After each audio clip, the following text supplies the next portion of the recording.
नमस्कार मित्रों, desire point channel के एक नए वीडियो लेक्चर में मैं हूं अमित दुबे। और आज के इस वीडियो लेक्चर में हम क्लास 12th इंग्लिश के 5th चैप्टर का अध्ययन कर रहे हैं, जिसका नाम है इंडिगो। तो पिछले वीडियो लेक्चर में हमने यहां तक अध्ययन कर लिया था। अगर आपने पिछला वीडियो लेक्चर नहीं देखा है तो सबसे पहला तरीका तो ये है कि आप यूट्यूब पर डायरेक्ट सर्च कीजिए इंडिगो और उसके आगे आप जोड़ दीजिए डिज़ायर पॉइंट, तो आपको हमारे चैनल का पहला लेक्चर मिल जाएगा। कोई भी चैप्टर हो, अगर आप उसे हमारे चैनल से पढ़ना चाहते हैं तो बस उस चैप्टर के आगे डिज़ायर पॉइंट जोड़ दीजिए, तो आपको वो चैप्टर मिल जाएगा। और इस चैप्टर के पहले भाग को देखने का एक तरीका ये भी है कि आप चैनल की प्लेलिस्ट में जाएं, वहाँ पर सभी वीडियो आपको आसानी से मिल जाएंगे। चलिए, आज हमें यहाँ से पढ़ना है, तो ध्यान से समझिएगा क्योंकि ये चैप्टर थोड़ा सा इतिहास से भी जुड़ा हुआ है, इसलिए यहाँ पर एक एक शब्द को बहुत ही बारीकी से समझना होगा। चैप्टर इम्पॉर्टेंट है बोर्ड के दृष्टिकोण से भी। चलिए, तो कहते हैं कि it was an extra ordinary thing. इतने का मतलब होगा इट मतलब यहाँ, वाज मतलब थी, एन मतलब एक, एक्स्ट्रा ऑर्डिनरी मतलब असाधारण, थिंग मतलब बात। तो यहाँ एक असाधारण बात थी। इन दोज डेज, उन दिनों में, ठीक है। इन दोज डेज यानी उन दिनों में, यानी उन दिनों ये एक असाधारण बात थी। गांधी कमेंटेड, गांधी जी ने कहा। For a government professor, for मतलब होता है के लिए, आ मतलब एक, गवर्नमेंट मतलब सरकारी, प्रोफेसर मतलब प्रोफेसर। तो एक सरकारी प्रोफेसर के लिए, फॉर मतलब होता है के लिए, तो इस पूरे का मतलब हो जाएगा कि एक सरकारी प्रोफेसर के लिए, टू हार्बर ठहराना, ठीक है, ठहराना, अ मैन एक व्यक्ति, लाइक मी मेरे जैसे, तो मेरे जैसे किसी व्यक्ति को ठहराना। तो एक सरकारी प्रोफेसर के लिए मेरे जैसे किसी व्यक्ति को ठहराना। अब यहाँ पे पढ़ तो पूरा लिया, लेकिन इसका मतलब कुछ नहीं बना। क्यों, ऐसा क्यों हो रहा है? क्योंकि जो तरीका है लिखने का वो थोड़ा सा अलग है, हटके है। तो हम इसको ऐसे पढ़ेंगे कि सबसे पहले हम पढ़ेंगे गांधी कमेंटेड, गांधी जी ने कहा। कमेंट मतलब होता है टिप्पणी करना या फिर कहना, जैसे आप फेसबुक व्हाट्सएप पे कमेंट करते हैं ठीक वैसे ही, यूट्यूब पर भी आप कमेंट करते हैं ठीक वैसा ही। तो गांधी कमेंटेड, गांधी जी ने टिप्पणी की या फिर गांधी जी ने कहा कि उन दिनों, इन दोज डेज, उन दिनों एक सरकारी प्रोफेसर के लिए मेरे जैसे किसी व्यक्ति को ठहराना असाधारण बात थी। एकदम क्लियर हो गया, एक एक बता दिया था पहले, इसीलिए कि गांधी जी ने टिप्पणी की कि उन दिनों एक, या फिर आप ऐसे भी बोल सकते हो कि किसी सरकारी प्रोफेसर के लिए मेरे जैसे किसी व्यक्ति को, अ मैन लाइक मी, मेरे जैसे किसी व्यक्ति को ठहराना असाधारण बात थी। इन स्मॉलर लोकालिटीज़, स्मॉलर यानी छोटे, लोकालिटीज स्थानों पर, छोटे स्थानों पर, द इंडियंस भारतीय या फिर भारतीय लोग, वर अफ्रेड डरते थे। छोटे स्थानों पर भारतीय लोग डरते थे। टू शो सिंपथी, सो मतलब होता है दिखाना, सिंपथी मतलब दया या फिर सहानुभूति, तो सहानुभूति दिखाने से डरते थे। फॉर एडवोकेट्स, एडवोकेट मतलब होता है वकील या फिर होते हैं पक्षधर, ठीक है, तो हम यहाँ पे पक्षधर कहेंगे। Of home rule, home rule मतलब होता है स्वशासन। अब दोनों ही चीज़ें आपके लिए नहीं है, एक तो पक्षधर और एक स्वशासन। सबसे पहले पक्षधर की बात कीजिए, तो वो पक्षधर एक तरह से वकील, जैसे कि वकील हमारे पक्ष में हमारा जो केस होता है उसको लड़ते हैं, ठीक है, इसलिए हम उनको बोलते हैं कि वो हमारे पक्ष में हैं। पहली चीज़ क्लियर हो गई। दूसरी चीज़ यहाँ पे आया है होम रूल। होम रूल का मतलब होता है स्वशासन। स्वशासन और प्रशासन दो शब्द होते हैं। प्रशासन का मतलब है जैसे हमारे यहाँ पे पहले अंग्रेज़ों का शासन था, तो वो भारत के निवासी नहीं थे, वो विदेशों से भारत में आए थे और वो लोग यहाँ पर शासन कर रहे थे, तो ये हो गया प्रशासन। यानी जो भारत का निवासी ना हो लेकिन फिर भी वो यहाँ पर आकर शासन करे और अपनी मनमानी का काम करे, वो था प्रशासन। अब स्वशासन क्या होगा कि गांधी जी लोगों का मानना ये था कि अंग्रेज लोग अपने देश वापस लौट जाएं और हमें स्वतंत्रता मिल जाए, ताकि हमारे देश के जो निवासी हैं वो अपना शासन चला सकें हमारी एक व्यवस्था हो जिसके हिसाब से हमारे देश में ही पैदा हुआ कोई व्यक्ति, हमारी मातृभूमि में पला बढ़ा कोई व्यक्ति हमारा राजा बने या फिर हमारा नेता बने। तो वो हो गया स्वशासन। स्वशासन का मतलब है कि हमारा जो नेता हो वो भारत का ही रहने वाला हो। और प्रशासन का मतलब था कि जो अंग्रेज थे वो विदेशों से आए थे। तो क्लियर हो गया। तो गांधी जी स्वशासन के पक्षधर थे, यानी स्वशासन के पक्ष में थे। इसका मतलब ये है कि गांधी जी चाहते थे कि भारत का नेता कोई वो व्यक्ति हो जो भारत का निवासी हो। क्लियर हो गया। तो छोटे स्थानों पर भारतीय स्वशासन के पक्षधरों के प्रति सहानुभूति दिखाने से डरते थे। क्लियर हो गया। पक्षधर यानी जो लोग स्वशासन के पक्ष में थे, जो लोग स्वशासन की बातें करते थे।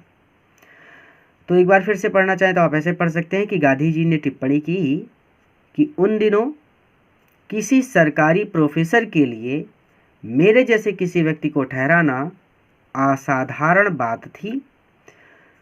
इन स्मॉल लोकेलिटीज, छोटे स्थानों पर भारतीय स्वशासन के पक्षधरों के प्रति दया या फिर सहानुभूति दिखाने से डरते थे। इसके आगे कहते हैं कि the news of Gandhi's advent. News मतलब होता है समाचार। गांधीज एडवेंट, गांधी जी के आने का समाचार। End of the nature of his mission, mission मतलब होता है लक्ष्य या फिर उद्देश्य। नेचर मतलब प्रकृति, और उनके लक्ष्य की प्रकृति। तो इसको न्यूज को साइलेंट करो, पहले ऐसे पढ़ना है हमको कि गांधी जी के आने और उनके लक्ष्य की प्रकृति का समाचार।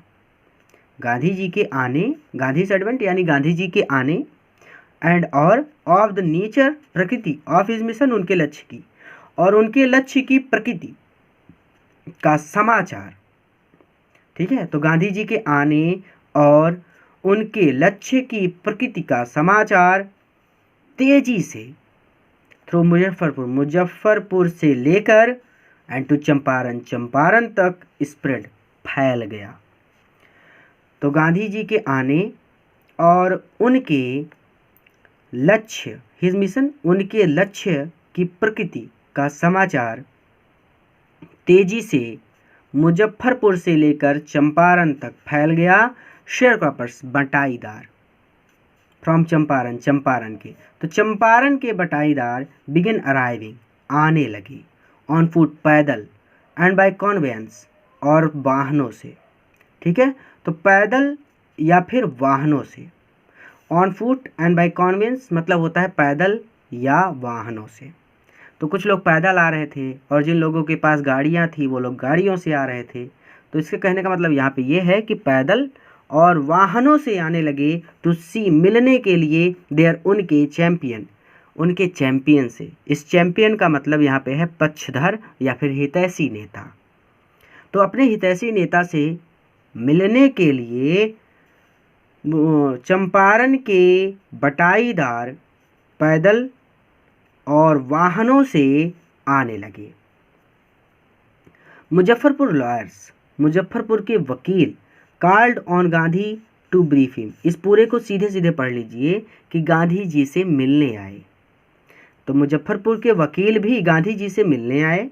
ये लोग यानी ये वकील फ्रिक्वेंटली रिप्रेजेंट, ये वकील प्रतिनिधित्व कर रहे थे, यानी किसानों की तरफ से ये लोग क्या कर रहे थे कि जो मुकदमा चल रहा था उसकी आप ऐसे कह सकते हैं कि ये वकील किसानों की तरफ से मुकदमा लड़ रहे थे। ठीक है। प्रतिनिधित्व करना यानी किसानों की तरफ से ये लोग मुकदमा लड़ रहे थे। ठीक है।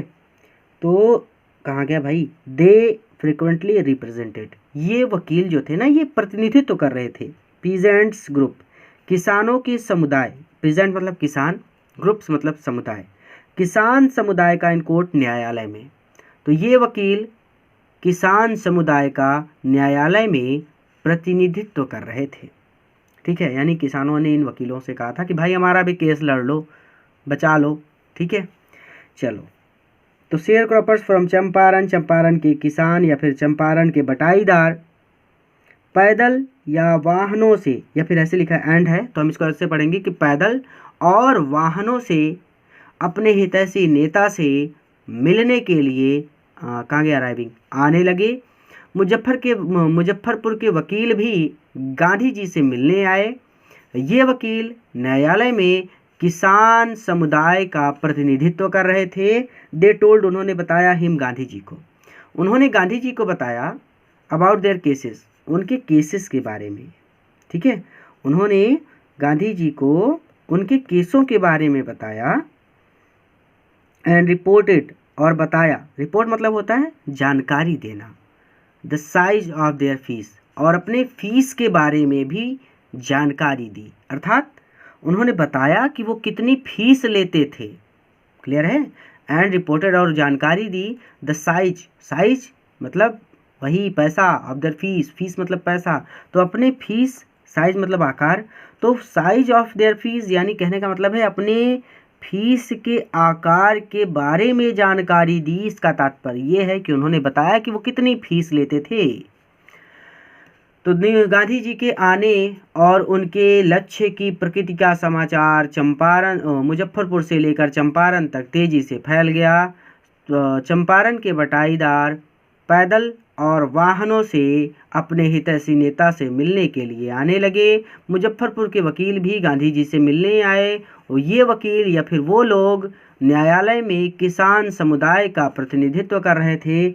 उन्होंने उनके केसों के बारे में गांधी जी को बताया। कहने का मतलब है कि किसानों के केसों के बारे में बताया। ठीक है, वकील का केस नहीं होता, किसान का केस होता है जिसको वकील लड़ता है। तो उन्होंने गांधी जी को उनके केसों के बारे में बताया और ये भी जानकारी दी कि वो कितनी फीस लेते थे। अब यहाँ पे लिखा तो है कि साइज ऑफ देयर फीस, जिसका मतलब होता है अपनी फीस के आकार की जानकारी दी, लेकिन इसका सीधा सीधा मतलब ये निकलता है कि उन्होंने बताया कि वो कितनी फीस लेते थे। गांधी चाइडेड द लॉयर्स, गांधी जी ने लॉयर्स को यानी वकीलों को चाइडेड, फटकार लगाई, फॉर कलेक्टिंग, लेने के लिए, बिग फी, मोटी फीस, फ्रॉम शेयरक्रॉपर्स, बटाईदारों से।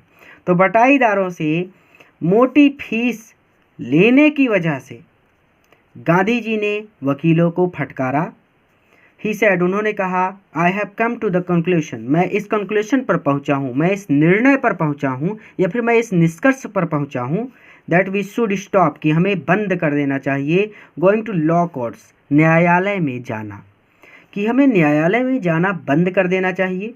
टेकिंग सच केसेस, ऐसे केसों को टू द कोर्ट, कोर्ट में ले जाना, डज लिटिल गुड, ठीक नहीं है, अर्थात ऐसे केसों को कोर्ट में ले जाने से कोई लाभ नहीं है। टेकिंग सच केसेस, ऐसे केसों को टू द कोर्ट, कोर्ट में ले जाने से, डज लिटिल गुड, कोई लाभ नहीं है। वेयर द पीजेंट, जहाँ पर किसान आर सो कष्ट, इतने कुचले हुए हैं, एंड फियर्ड स्ट्राइकन, और भयभीत हैं, जहाँ पर किसान इतने कुचले हुए और भयभीत हैं, लॉ कोर्ट्स, न्यायालय, आर यूजलेस, कुछ नहीं कर सकता, यानी वहाँ पर न्यायालय कुछ नहीं कर सकता, वहाँ पर न्यायालय बेकार है। ठीक है, जहाँ पर किसान इतने ज़्यादा कुचले हुए हैं और इतने ज़्यादा भयभीत हैं, वहाँ पर न्यायालय कुछ नहीं कर सकता, अर्थात वहाँ पर न्यायालय बेकार है। द रियल रिलीफ, रियल मतलब वास्तविक, रिलीफ मतलब राहत, असली राहत, फॉर देम, इन किसानों के लिए। तो इन किसानों के लिए असली राहत ये है, इज टू बी फ्री, कि ये स्वतंत्र हो जाएं, फ्रॉम फियर, भय से। तो भय से स्वतंत्र होना ही देम, इनके लिए वास्तविक राहत है, या फिर इसे ऐसे भी पढ़ सकते हो कि भय से मुक्त होना ही उनके लिए असली राहत है।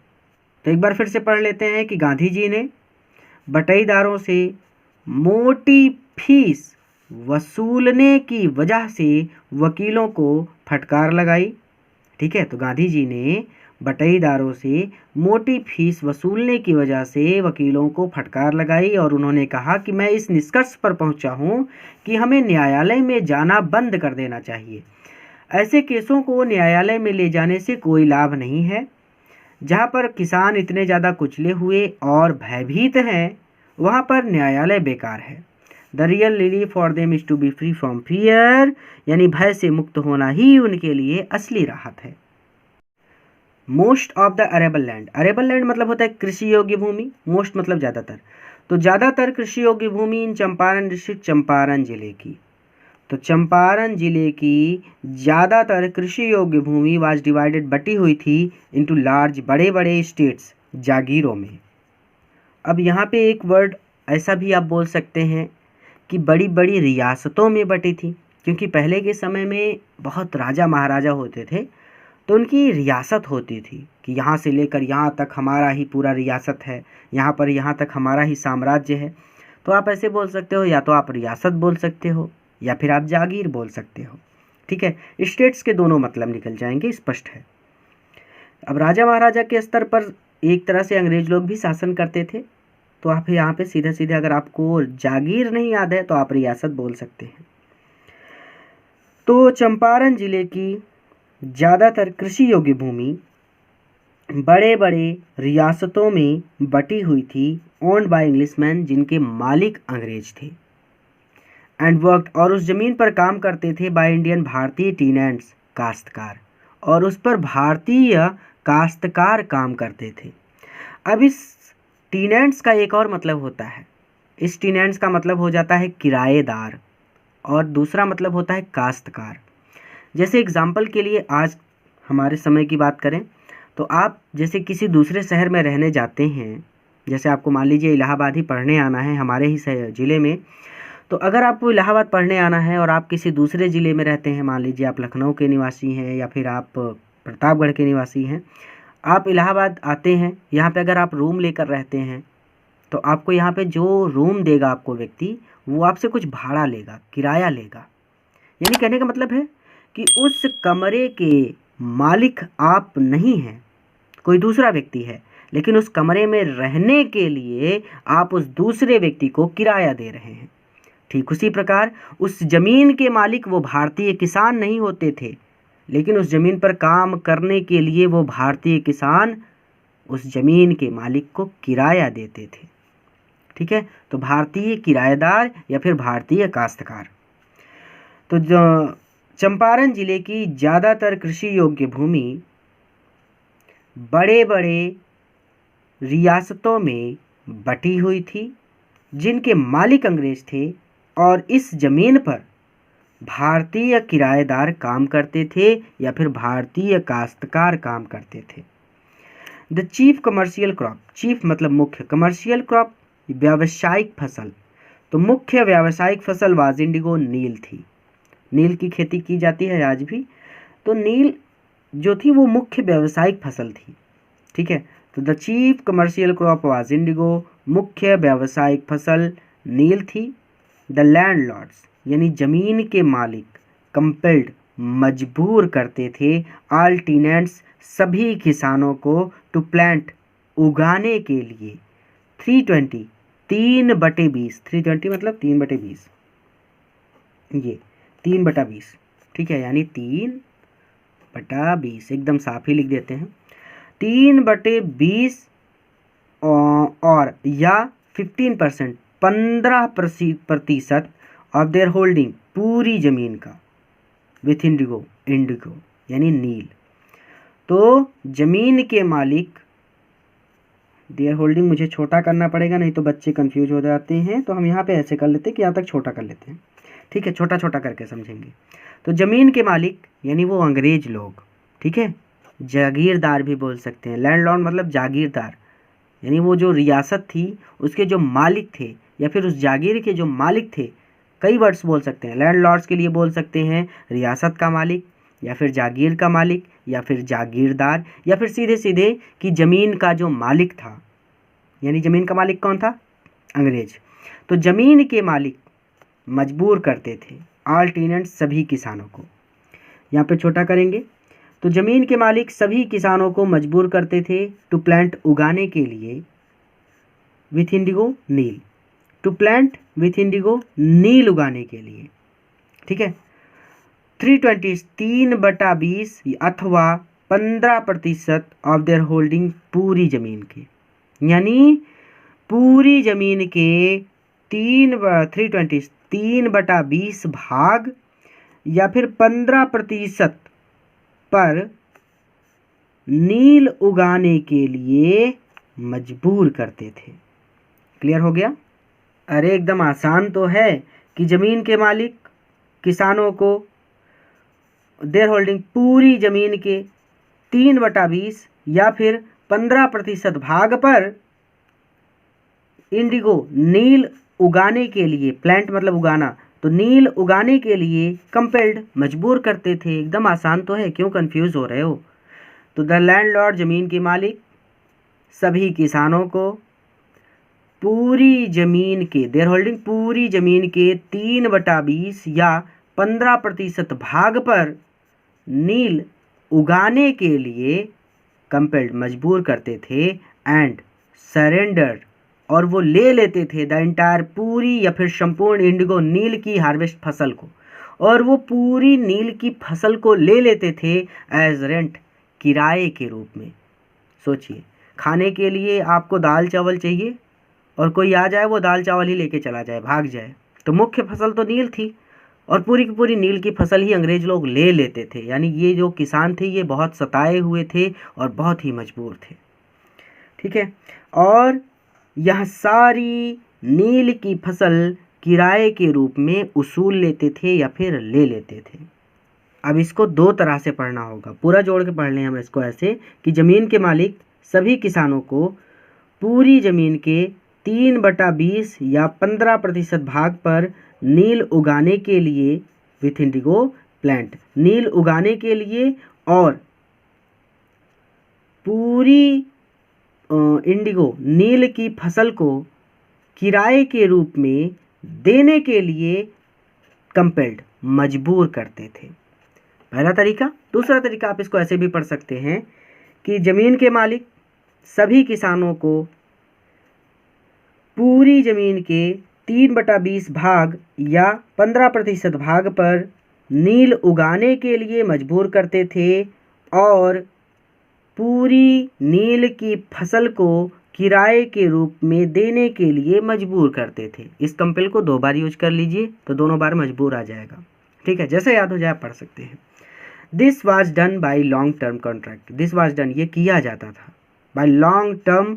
लॉन्ग टर्म मतलब दीर्घकालीन, जैसे लॉन्ग आंसर टाइप क्वेश्चन यानी दीर्घोत्तरीय प्रश्न, ठीक उसी प्रकार लॉन्ग टर्म, लॉन्ग टर्म मतलब दीर्घकालीन, कॉन्ट्रैक्ट समझौते के अंतर्गत। तो यहाँ एक दीर्घकालीन समझौते के अंतर्गत किया जाता था। फिर से पढ़ना चाहे तो ऐसे पढ़ सकते हैं कि चंपारण जिले की ज़्यादातर कृषि योग्य भूमि बड़ी बड़ी जागीरों में बटी हुई थी या फिर बड़ी बड़ी रियासतों में बटी हुई थी जिनके मालिक अंग्रेज थे, और वहाँ पर या फिर उस ज़मीन पर भारतीय किराएदार या फिर भारतीय काश्तकार काम करते थे। मुख्य व्यावसायिक फसल नील थी। ज़मीन के मालिक सभी किसानों को पूरी ज़मीन के 3/20 या 15% भाग पर नील उगाने के लिए मजबूर करते थे और पूरी नील की फसल को किराए के रूप में देने के लिए मजबूर करते थे। ठीक है, या फिर आप इसको ऐसे भी पढ़ सकते हो कि जबरन या फिर ज़बरदस्ती पूरी नील की फसल को किराए के रूप में ले लेते थे। This was done by long term contract, और ये दीर्घकालीन समझौते के अंतर्गत किया जाता था। प्रेजेंटली, अब द लैंडलॉर्ड्स, लैंडलॉर्ड्स यानी जागीरदार, यस लगा यानी जागीरदारों हो जाएगा। जागीरदार से मतलब वही उन अंग्रेजों से है जो ज़मीनों के मालिक थे। प्रेजेंटली, अब द लैंडलॉर्ड्स, जागीरदारों को लर्न, ये पता चला दैट कि जर्मनी ने यानी जर्मनी में हैड डेवलप्ड, विकसित किया जाता है सिंथेटिक इंडिगो, सिंथेटिक यानी संश्लेषित इंडिगो यानी नील। अब हम इंडिगो को हर जगह इंडिगो ही पढ़ेंगे, ठीक है, क्योंकि डाउट ना हो इसलिए इंडिगो को इंडिगो ही पढ़ना है। इंडिगो का मतलब होता है नील, ठीक है। तो अब जागीरदारों को ये पता चला कि जर्मनी में संश्लेषित इंडिगो विकसित किया जाता था। अब संश्लेषित का क्या मतलब है? संश्लेषित का मतलब है कृत्रिम, या फिर आप कह सकते हैं जाली, या फिर बनावटी। कहने का मतलब है कि वहाँ पे जो भारत में ये लोग नील की फसल उगा रहे थे, अब इसकी ज़रूरत नहीं थी। जर्मनी में कोई फार्मूला बनाया गया जिसके माध्यम से वो लोग मशीनों से ही नील बना लेते थे। तो अब उन्हें फसल खरीदने की ज़रूरत नहीं थी, तो ये फसल तो बर्बाद हो गई। कहने का मतलब जब उसका कोई खरीदार ही नहीं है तो उसे उगा के क्या करोगे, पैसे ही नहीं मिलने उसके। तो अब जागीरदारों को ये पता चला कि जर्मनी में कृत्रिम इंडिगो या फिर जाली इंडिगो या फिर बनावटी इंडिगो या फिर संश्लेषित इंडिगो विकसित किया जाता था। तो उन्होंने देयरअपॉन यानी तब उन्होंने ऑब्टेन्ड एग्रीमेंट्स करा लिए, यानी समझौता करवा लिया। तब उन्होंने समझौता करवा लिया फ्रॉम शेयर क्रॉपर्स यानी यहाँ पे शेयर क्रॉपर मतलब होता है बटाईदार, या फिर आप काश्तकार बोल सकते हैं, यानी वो किसान जो उन ज़मीनों पर काम करते थे। तब उन्होंने फ्रॉम शेयर क्रॉपर्स काश्तकारों से टू पे देम कंपेंसेशन मतलब होता है हर्जाना या फिर मुआवजा। तो मुआवजा देने के लिए या फिर मुआवजा प्राप्त करने के लिए for being released from the 15% agreement. देखिए कैमरा में दिख नहीं रहा, यहाँ से लेकर यहाँ तक। फॉर बीइंग रिलीज्ड इसका मतलब हो जाएगा स्वतंत्र होने के लिए, ठीक है। तो स्वतंत्र होने के लिए या फिर मुक्त होने के लिए, बीइंग रिलीज मतलब होता है मुक्त होना या फिर स्वतंत्र होना। स्वतंत्र होने के लिए फ्रॉम द 15% एग्रीमेंट 15% की व्यवस्था से, अरेंजमेंट मतलब व्यवस्था। तब इसको पढ़ना होगा उल्टा, ठीक है। तो 15% की व्यवस्था से फॉर बीइंग रिलीज्ड मुक्त होने के लिए, ठीक है। तो 15 फ्रॉम द 15% एग्रीमेंट, एक सेकेंड कैमरा में दिख नहीं रहा, ठीक है। तो फ्रॉम द 15% अरेंजमेंट 15% की व्यवस्था से बीइंग रिलीज्ड मुक्त होने के लिए उन्होंने फ्रॉम द शेयर क्रॉपर्स काश्तकारों से या फिर बटाईदारों से टू पे देम कंपनसेशन हर्जाना या फिर मुआवजा बोल सकते हैं कंपेंसेशन के लिए। तो हर्जाना प्राप्त करने के लिए ऑब्टेन्ड एग्रीमेंट्स समझौता करवा लिया। क्लियर है, एक एक बता दिया ना कि फ्रॉम द 15% अरेंजमेंट 15% की व्यवस्था से बीइंग रिलीज्ड मुक्त होने के लिए टू पे दे उन्होंने to pay them compensation from the share croppers किसानों से या फिर बटाईदारों से हर्जाना प्राप्त करने के लिए समझौता करवा लिया। सीधा पढ़ेंगे तो नहीं समझ में आया कि उन्होंने देयरअपॉन इसके बाद, यानी तब उन्होंने ऑब्टेन्ड एग्रीमेंट समझौता करवा लिया फ्रॉम द शेयर क्रॉपर्स बटाईदारों से टू पे देम कंपनसेशन हर्जाना प्राप्त करने के लिए फॉर बीइंग रिलीज स्वतंत्र होने के लिए फ्रॉम द 15% अरेंजमेंट 15% की व्यवस्था से। तो ऐसे पढ़ेंगे तो नहीं समझ पाएंगे, इसको ऐसे पढ़ना होगा कि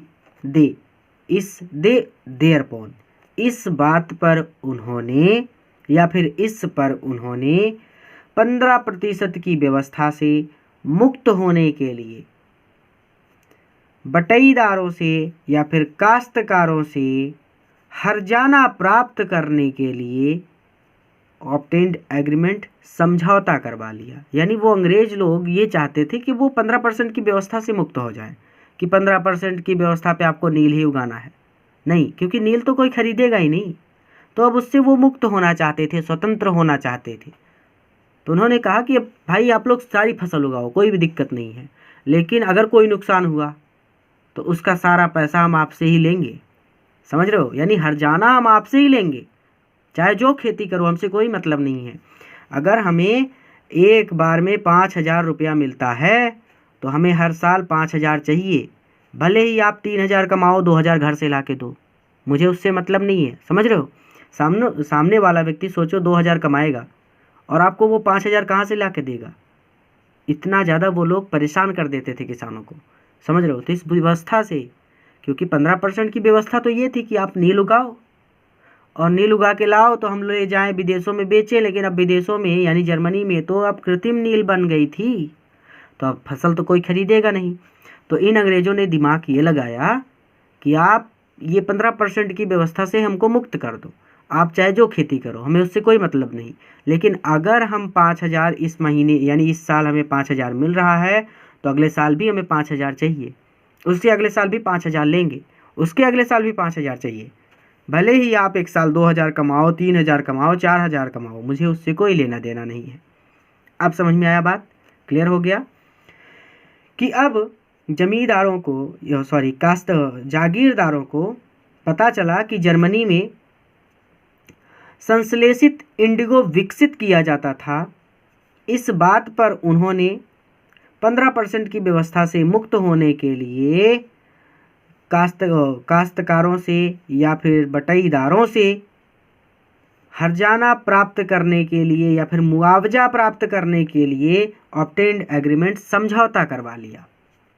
the share cropping arrangement, share cropping मतलब होता है साझा फसल, अरेंजमेंट मतलब समझौता।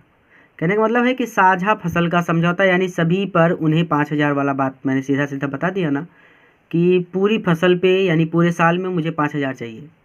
तो अब साझा फसलों का समझौता वाज इरकसम था, यानी परेशानी भरा था टू द पीजेंट, किसानों के लिए। अब आदमी कमाएगा 2,000, देगा कहाँ से 5,000? घर बेच के देगा। तो साझा फसलों का समझौता किसानों के लिए परेशानी भरा था। एंड मैनी, और बहुत से किसानों ने साइंड, हस्ताक्षर कर दिया विलिंगली, स्वेच्छा से। और बहुत से किसानों ने स्वेच्छा से हस्ताक्षर भी कर दिया। दोज हु रिस्ट्रिक्टेड, और दोज वो किसान जिन्होंने इनकार किया या फिर जिन किसानों ने विरोध किया, इंगेज्ड लॉयर, उन्होंने वकील कर लिया। ठीक है, जिन किसानों ने विरोध किया उन्होंने वकील कर लिया। द लैंडलॉर्ड्स, जागीरदारों ने हायर्ड ठग्स, ठगों को हायर कर लिया, किराए पर रख लिया। जागीरदारों ने ठगों को किराए पर रख लिया। मीनवाइल, इसी दौरान the information about synthetic Indigo, information मतलब जानकारी, अबाउट सिंथेटिक इंडिगो, कृत्रिम इंडिगो की या जाली इंडिगो की या फिर बनावटी इंडिगो की या फिर संश्लेषित इंडिगो, कुछ भी बोल सकते हो सिंथेटिक के लिए। तो संश्लेषित इंडिगो या फिर जाली इंडिगो की जानकारी रीच्ड, पहुंची द इलिटरेट, अनपढ़ पीजेंट, किसानों तक। इसी दौरान जाली इंडिगो की जानकारी या फिर बनावटी इंडिगो की जानकारी रीच द इलिटरेट पीजेंट्स, अनपढ़ किसानों तक पहुंची। सिंथेटिक इंडिगो यानी तात्पर्य यहाँ पे है जाली इंडिगो, यानी वो इंडिगो जो मशीन से बनाई जाती थी। हु हैड साइंड, जिन्होंने साइन कर दिया था, जिन्होंने हस्ताक्षर कर दिया था। दे वांटेड, वो चाहते थे, देयर मनी बैक, वो अपना पैसा वापस मांगना चाहते थे। ठीक है, वो चाहते थे कि उन्हें उनका पैसा वापस मिल जाए। कहने का तात्पर्य यह है कि फसल बाद में तैयार होगी लेकिन पैसा पहले दे दो। पैसा वो लोग, अंग्रेज लोगों ने किसानों से पहले ही ले लिया था। अब देखो फिर से एक बार समझ लेते हैं कि जिन्होंने विरोध किया उन्होंने वकील हायर कर लिए, यानी जिन्होंने विरोध किया उन्होंने वकील कर लिए। लैंडलॉर्ड हायर्ड ठग्स, और जागीरदारों ने ठगों को किराए पर रख लिया। इसी दौरान सिंथेटिक इंडिगो यानी जाली इंडिगो की जानकारी अनपढ़ किसानों तक पहुंची। जिन्होंने हस्ताक्षर कर दिए थे, they wanted their money back, वो अपने पैसे वापस मांगने चाहते थे। सीधा सीधा यहाँ पे तात्पर्य ये है कि जिन अनपढ़ किसानों ने हस्ताक्षर कर दिए थे वो अब अपना पैसा वापस मांगना चाहते थे। एट दिस पॉइंट, ऐसे ही समय पर गांधी अराइव्ड, गांधी पहुँचे इन चंपारण। तो एट दिस पॉइंट, ऐसे ही समय पर गांधी जी चंपारण पहुँचे। तो ऐसे ही समय पर गांधी जी चंपारण पहुँचे। ही बिगेन, उन्होंने अपना काम शुरू किया। बाय ट्राइंग, कोशिश में, टू गेट, प्राप्त करने की, द फैक्ट, तथ्यों को। तो तथ्यों को प्राप्त करने की कोशिश में ही बिगेन, उन्होंने अपना काम शुरू कर दिया। फर्स्ट, पहले या फिर सबसे पहले, ही विजिटेड, वो मिलने गए, द सेक्रेटरी, सचिव से, of the British landlords association, अंग्रेज जागीरदारों के संगठन के सचिव से। तो सबसे पहले वो अंग्रेज जागीरदारों के संगठन के सचिव से मिलने गए। द सेक्रेटरी, उस सचिव ने, टोल्ड हिम, उनसे कहा, दैट, कि दे कुड गिव, वो नहीं, नो इन्फॉर्मेशन, कोई भी जानकारी, दे कुड गिव, वो नहीं दे सकता, अर्थात वो कोई भी जानकारी नहीं दे सकता, टू एन आउटसाइडर, किसी बाहर के व्यक्ति को। गांधी आंसर्ड, गांधी जी ने कहा, that he was no outsider, कि वो बाहर के व्यक्ति नहीं है। फिर से कि इसी समय पर गांधी जी चंपारण पहुँचे। उन्होंने, या फिर ऐसे पढ़ लो कि तथ्यों को प्राप्त करने की कोशिश में उन्होंने अपना काम शुरू किया। सबसे पहले वो अंग्रेज जागीरदारों के एसोसिएशन, संगठन के सचिव से मिलने गए। सचिव ने उनसे कहा कि वो एन आउटसाइडर, किसी बाहर के व्यक्ति को कोई भी जानकारी नहीं दे सकता। गांधी जी ने कहा, या फिर गांधी जी ने उत्तर दिया कि वो कोई बाहर के व्यक्ति नहीं है। नेक्स्ट, इसके बाद गांधी कॉल्ड, गांधी जी मिले on the British official commissioner, British official आधिकारिक कमिश्नर से। तो इसके बाद गांधी जी ब्रिटिश आधिकारिक कमिश्नर से मिले of Tirhut division, Tirhut division, Tirhut division को तिरहुत डिवीज़न ही पढ़ा जाएगा, तिरहुत डिवीज़न के। इसके बाद गांधी जी तिरहुत डिवीज़न के ब्रिटिश अधिकारी कमिश्नर से मिले। इन विच द चंपारण डिस्ट्रिक्ट ले यानी चंपारण जिला, इन विच, जिसमें पड़ता था। तो चंपारण जिला किस में पड़ता था? तिरहुत डिवीज़न में। जैसे उत्तर प्रदेश में इलाहाबाद जिला पड़ता है, ठीक है, तो उसी तरह से तिरहुत डिवीज़न में आपका पड़ता था चंपारण जिला, ठीक है। तो उत्तर प्रदेश के अंदर ही आता है ना इलाहाबाद। उत्तर प्रदेश के अंदर प्रतापगढ़ है, लखनऊ है, बनारस है, सब उत्तर प्रदेश के अंदर है। तो ठीक उसी प्रकार एक तरह से आप इसको समझिए कि इसके बाद गांधी जी तिरहुत डिवीज़न, जिसमें चंपारण डिस्ट्रिक्ट पड़ता था, के ब्रिटिश अधिकारी कमिश्नर से मिले। या फिर ऐसे पढ़ सकते हो कि इसके बाद गांधी जी ब्रिटिश अधिकारी कमिश्नर से मिले of Tirhut division, Tirhut division के, इन विच, जिसमें चंपारण डिस्ट्रिक्ट ले चंपारण जिला पड़ता था। तो ऐसे थोड़ा सा उल्टा हो जाएगा, इसको ऐसे मत पढ़ो, इसको ऐसे पढ़ो कि इसके बाद गांधी जी तिरहुत डिवीज़न, तिरहुत डिवीज़न का इसको बस यही पढ़ना है, तिरहुत डिवीज़न को तिरहुत डिवीज़न ही पढ़ना है। तिरहुत है, दा लगा है, दा को अलग करो, थोड़ा सा स्पेस यहाँ पे देने से भूल गए ये।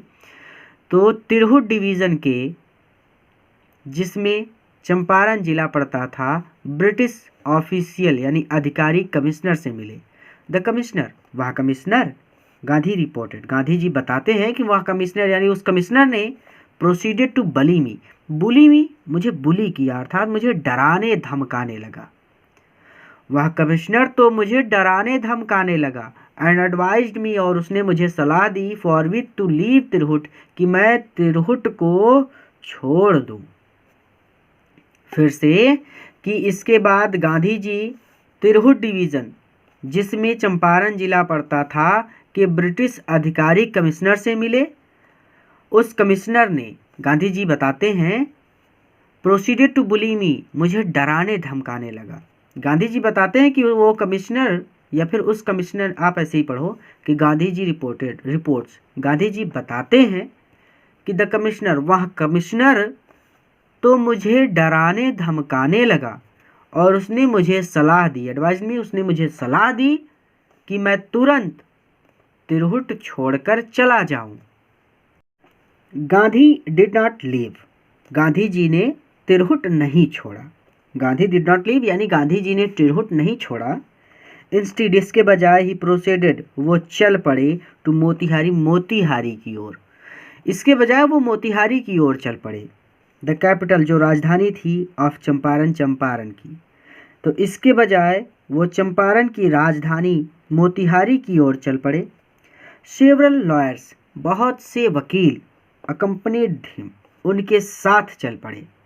बहुत से वकील भी उनके साथ चले। एट द रेलवे स्टेशन पर अ वास्ट मल्टीट्यूड यानी विशाल भीड़ ने ग्रीटेड स्वागत किया गांधी जी का।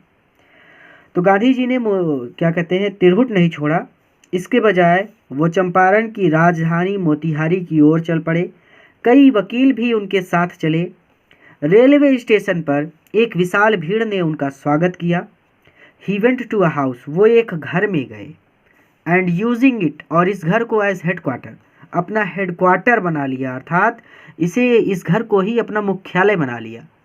ठीक है, जिस घर में वो गए उसी घर में वो मुख्यालय बना के रहने लगे कि हम यहीं पे रहेंगे, जिसको कोई दिक्कत है मुझे आके यहीं पे बताओ, मैं वो दिक्कत सॉल्व करूँगा। ठीक है, he went to a house, वो एक घर में गए और यूजिंग इट एज हेडक्वार्टर, और इसे मुख्यालय के रूप में प्रयोग में लाते हुए कंटिन्यूड, उन्होंने जारी रखा हिज इन्वेस्टिगेशन, अपनी जांच को या फिर अपनी जांच पड़ताल को, आप जांच ही बोलेंगे, और इसे मुख्यालय की तरह प्रयोग में लाते हुए उन्होंने अपनी जांच को जारी रखा। आ रिपोर्ट केम, एक रिपोर्ट आई यानी एक सूचना आई, इन दैट की अ पीजेंट, एक किसान, हैड बीन मैलट्रेटेड, से दुर्व्यवहार किया गया है इन नियर बाई विलेज, पास के गांव में। तो एक सूचना आई कि पास के गांव के एक किसान के साथ दुर्व्यवहार किया गया है। ठीक है, एक एक वर्ड समझो कि आ रिपोर्ट केम, एक सूचना आई कि पास के गांव के एक किसान के साथ दुर्व्यवहार किया गया है।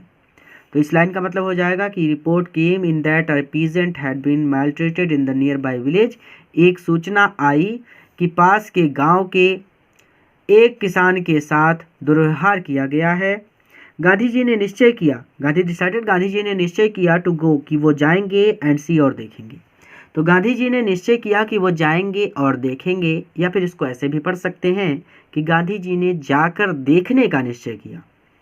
द नेक्स्ट मॉर्निंग, अगली सुबह, ही स्टार्टेड आउट, वो निकल पड़े, अगली सुबह वो निकल पड़े on the back of an elephant, एक हाथी की पीठ पर सवार होकर। बैक मतलब होता है पीठ, एन एलिफेंट मतलब एक हाथी। तो अगली सुबह एक हाथी की पीठ पर सवार होकर ही स्टार्टेड आउट, वो निकल पड़े। He had not proceeded far, he had, वहाँ नॉट प्रोसीडेड, नहीं गए थे, फार ज़्यादा दूर, वो ज़्यादा दूर नहीं गए थे, विन की तभी, द पुलिस सुपरिंटेंडेंट और मैसेंजर, पुलिस सुपरिंटेंडेंट का संदेशवाहक, ओवरटुक हिम, आ गया।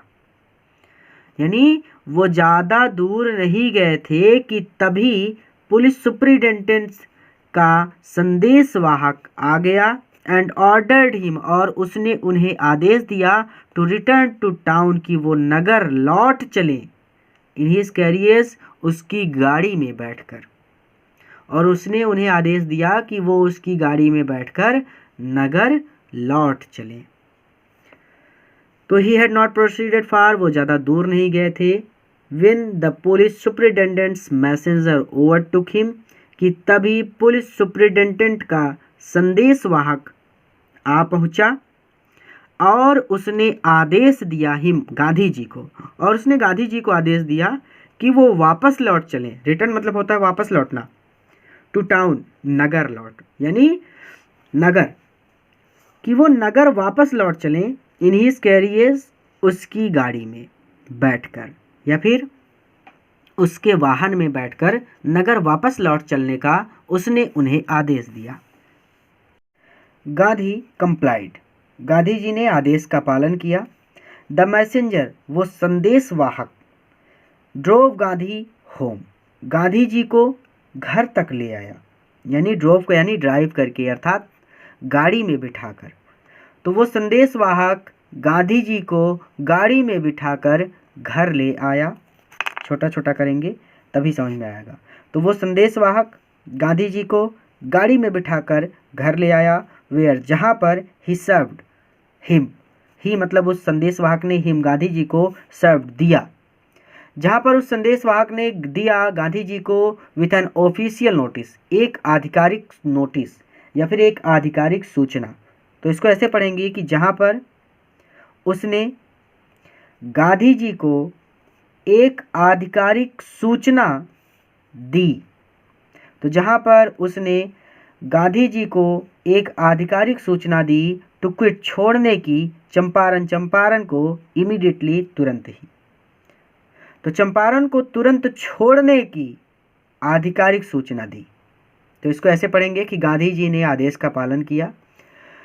वह संदेशवाहक गांधी जी को गाड़ी में बिठाकर घर तक ले आया, जहां पर उसने उन्हें चंपारण को तुरंत छोड़ देने के लिए या फिर चंपारण को तुरंत छोड़कर चले जाने के लिए आधिकारिक सूचना दी। Gandhi signed a receipt for the notice.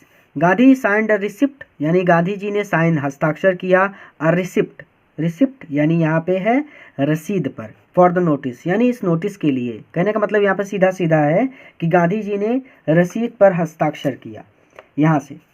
यहाँ से Gandhi signed a receipt for the notice यानी इसका पूरा मतलब हो जाएगा कि गांधी जी ने रसीद पर हस्ताक्षर किया। यानी जब आपके पास कोई रसीद आती है, जैसे पोस्टमैन कोई कार्ड वगैरह लेकर आता है, तो वो आपका सिग्नेचर करवाता है ना कि हाँ ये कार्ड आपको मिल चुका है, इसलिए आप यहाँ पे सिग्नेचर कर दीजिए। तो वही चीज़। तो Gandhi signed a receipt for the notice यानी इस नोटिस को मिलने के लिए एक जो साइन किया जाता है वो रसीद। कहने का तात्पर्य सीधा सीधा है कि मैं थोड़ा सा उल्टा पढ़ा रहा हूँ। कहने का तात्पर्य यहाँ पे सीधा सीधा है कि इतने से यहाँ तक कि गांधी साइन, गांधी जी ने हस्ताक्षर किया, अ रिसिप्ट रसीद पर, फॉर द नोटिस यानी उस नोटिस के लिए, यानी वो नोटिस उनको मिल चुका है, इसके लिए उसको सुनिश्चित करने के लिए गांधी जी ने सिग्नेचर किया। तो आप इसको सीधे सीधे आसान शब्दों में ऐसे पढ़ेंगे कि Gandhi signed a receipt for the notice यानी गांधी जी ने रसीद पर हस्ताक्षर किए। एंड ब्रॉट ऑन इट और इस पर लिखा दैट कि ही वुड डिसोबॉय द ऑर्डर कि वो आदेश का पालन नहीं करेंगे। और इस पर लिखा कि वो आदेश का, और डिसोबॉयड ऑर्डर यानी आदेश का डिसोबॉय करेंगे, उल्लंघन करेंगे, अर्थात आदेश का पालन नहीं करेंगे। तो Gandhi signed a receipt for the notice, Gandhi ji ने रसीद पर हस्ताक्षर कर दिया और इस पर लिखा कि वह आदेश का पालन नहीं करेंगे। एक बार रिवीजन कर लेना, वीडियो को पॉज करो, यहाँ से लेकर यहाँ तक खुद एक बार रिवीजन करो, ठीक है, फिर आगे चलना, क्योंकि मैं रिवीजन नहीं करा रहा, वीडियो बहुत लंबा हो रहा है। तो कंसिक्वेंस मतलब होता है परिणाम स्वरूप। गांधी रिसीव्ड समन, गांधी जी को एक सरकारी आदेश मिला, टू अपीयर उपस्थित होने के लिए, इन कोर्ट न्यायालय में, द नेक्स्ट डे अगले दिन। तो परिणाम स्वरूप गांधी जी को न्यायालय में अगले दिन उपस्थित होने के लिए सरकारी आदेश मिला। क्लियर है कि परिणाम स्वरूप गांधी जी को अगले दिन न्यायालय में उपस्थित होने के लिए सरकारी आदेश मिला। ऑल नाइट, पूरी रात गांधी रिमेन्ड अवेक, पूरी रात गांधी जी जागते रहे। ही टेलीग्राफ्ड, उन्होंने तार भेजा, राजेंद्र प्रसाद को, उन्होंने राजेंद्र प्रसाद को तार भेजा, टू कम आने के लिए, फ्रॉम बिहार आने के लिए, विथ इन्फ्लुएंशियल फ्रेंड्स, प्रभावशाली मित्रों के साथ। तो उन्होंने प्रभावशाली मित्रों के साथ, ऐसे पढ़ो इसको कि उन्होंने राजेंद्र प्रसाद को तार भेजा प्रभावशाली मित्रों के साथ बिहार आने के लिए, ठीक है। या फिर उन्होंने राजेंद्र प्रसाद को प्रभावशाली मित्रों के साथ बिहार आने के लिए, कम फ्रॉम बिहार यानी बिहार आने के लिए तार भेजा। ही सेंट इंस्ट्रक्शंस, उन्होंने निर्देश भेजे, टू द आश्रम के लिए, उन्होंने आश्रम के लिए निर्देश भेजे। ही वायर्ड अ फुल रिपोर्ट, उन्होंने एक फुल रिपोर्ट भेजी, अर्थात उन्होंने पूरी रिपोर्ट भेजी, टू द वायसराय को, उन्होंने वायसराय को पूरी रिपोर्ट भेजी। मॉर्निंग, सुबह, found the town of Motihari कस्बा फाउंड ब्लैक यानी कहने का मतलब है भर गया विद पीजेंट्स, किसानों से। तो सुबह मोतिहारी कस्बा, टाउन मतलब कस्बा, तो मोतिहारी कस्बा सुबह किसानों से फाउंड ब्लैक भर गया। ठीक है, तो सीधा सीधा हम ऐसे पढ़ लेंगे कि सुबह मोतिहारी कस्बा किसानों से भर गया। दे डिड नॉट नो, वो नहीं जानते थे गांधी जी के बारे में। रिकॉर्ड इन साउथ अफ्रीका, यानी दे डिड नॉट नो, वो नहीं जानते थे कि गांधी जी ने रिकॉर्ड इन साउथ अफ्रीका, कि दक्षिण अफ्रीका में गांधी जी ने क्या रिकॉर्ड बनाया था, अर्थात क्या किया था। दे डिड नॉट नो, वो नहीं जानते थे कि गांधी जी ने दक्षिण अफ्रीका में क्या किया था। तो सुबह मोतिहारी कस्बा किसानों से भर गया। वो नहीं जानते थे कि गांधी जी ने दक्षिण अफ्रीका में क्या किया था। दे हैड मेयरली हर्ड, उन्होंने केवल सुना था। दैट की अ महात्मा, देखो पहली बार महात्मा यहाँ पे लिखा गया, पहले सब हर जगह गांधी जी लिखा गया है, लेकिन यहाँ पे लिखा गया महात्मा। तो दे हैड मेयरली हर्ड, उन्होंने केवल सुना था दैट अ महात्मा, की कोई महात्मा है। Who wanted to help them, who wanted जो चाहता है, टू हेल्प सहायता करना, देम उनकी, जो उनकी सहायता करना चाहता है, वाज इन ट्रबल, और वो भिड़ गया है, विद द अथॉरिटीज, अधिकारियों से, और वो अधिकारियों से भिड़ गया है या फिर वो अधिकारियों से उलझ गया है। ठीक है, तो उन्होंने केवल सुना था कि कोई महात्मा है जो उनकी मदद करना चाहता है और वो अधिकारियों से उलझ गया है या फिर अधिकारियों से भिड़ गया है। तो आगे कहते हैं कि देयर स्पॉन्शियस डिमोस्ट्रेशन, उनका सहज प्रदर्शन, इन थाउजेंड, हजारों की संख्या में, तो हजारों की संख्या में उनका सहज प्रदर्शन अराउंड द कोर्ट हाउस, न्यायालय के अराउंड, चारों ओर या फिर इर्द गिर्द। तो इसको ऐसे पढ़ेंगे, छोटा कर लेंगे, उल्टा ही पढ़ना है, सीधा मत पढ़ना। तो अराउंड द कोर्ट हाउस यानी न्यायालय के इर्द गिर्द, हजारों की संख्या में उनका सहज प्रदर्शन, वाज द बिगिनिंग, की शुरुआत थी। वाज द बिगिनिंग, बिगिनिंग का मतलब होता है शुरुआत या फिर प्रारंभ, ये प्रारंभ था। ऑफ देयर लिबरेशन, उनकी मुक्ति का, फ्रॉम द फियर, भय से, ऑफ द ब्रिटिश, अंग्रेजों के, तो अंग्रेजों के भय से उनकी मुक्ति की ये शुरुआत थी। तो there spontaneous demonstration in thousand around the court house, इसको ऐसे पढ़ना है कि देयर, उनका, स्पॉन्टियस मतलब सहज, डिमोन्स्ट्रेशन मतलब प्रदर्शन, उनका सहज प्रदर्शन, इन थाउजेंड मतलब हजारों की संख्या में, अराउंड द कोर्ट हाउस यानी कोर्ट हाउस न्यायालय के अराउंड मतलब चारों ओर या फिर इर्द गिर्द। तो इसको उल्टा पढ़ना होगा यहाँ से कि अराउंड द कोर्ट हाउस, न्यायालय के इर्द गिर्द या फिर न्यायालय के चारों ओर, हम इर्द गिर्द ही पढ़ेंगे। तो न्यायालय के इर्द गिर्द हजारों की संख्या में उनका सहज प्रदर्शन, वाज द बिगिनिंग, प्रारंभ था, बिगिनिंग मतलब प्रारंभ था, ऑफ देयर लिबरेशन, उनकी मुक्ति का, फ्रॉम द फियर, भय से, ऑफ द ब्रिटिश, अंग्रेजों के, तो अंग्रेजों के भय से उनकी मुक्ति का प्रारंभ था। ठीक है, तो न्यायालय के इर्द गिर्द हजारों की संख्या में उनका सहज प्रदर्शन, अंग्रेजों के भय से उनकी मुक्ति का प्रारंभ था। द ऑफिशियल्स यानी अधिकारी फेल्ट पावरलेस, असहाय महसूस कर रहे थे, विदाउट गांधीज कॉपरेशन, बिना गांधी जी के सहयोग के, तो बिना गांधी जी के सहयोग के अधिकारी असहाय महसूस कर रहे थे, यानी इतनी ज़्यादा भीड़ हो गई थी कि जो अधिकारी थे, जो पुलिस के कर्मचारी थे, वो भीड़ को कंट्रोल ही नहीं कर पा रहे थे। ही हेल्प्ड, गांधी जी ने सहायता की, देम उनकी, यानी उन अधिकारियों की, ही लगा है गांधी जी के लिए, देम लगा है उन अधिकारियों के लिए, तो गांधी जी ने उन अधिकारियों की सहायता की, रेगुलेट द क्राउड, भीड़ को नियंत्रित करने में, तो भीड़ को नियंत्रित करने में गांधी जी ने अधिकारियों की सहायता की। He was polite and friendly, वो पोलाइट थे, वो विनम्र थे और मिलनसार थे, यानी गांधी जी बहुत ही विनम्र और मिलनसार थे। ही वॉज गिविंग देम, ही मतलब फिर से बता रहा हूँ, ही लगा है गांधी जी के लिए, देम लगा है उन अधिकारियों के लिए, तो गांधी जी उन अधिकारियों को ठोस प्रमाण दे रहे थे। कंक्रीट प्रूफ का मतलब होता है ठोस प्रमाण, ठोस प्रमाण दे रहे थे, यहाँ पे छोटा करेंगे। तो गांधी जी अधिकारियों को ठोस प्रमाण दे रहे थे, दैट की देयर माइट, कि उनकी शक्ति, गांधी जी यानी देयर माइट मतलब यहाँ पे शक्ति से है, तो देयर माइट, उनकी शक्ति, हिट्रो dreaded, जो डराने वाली थी, एंड और अनक्वेश्चन्ड, और विरोध विहीन थी।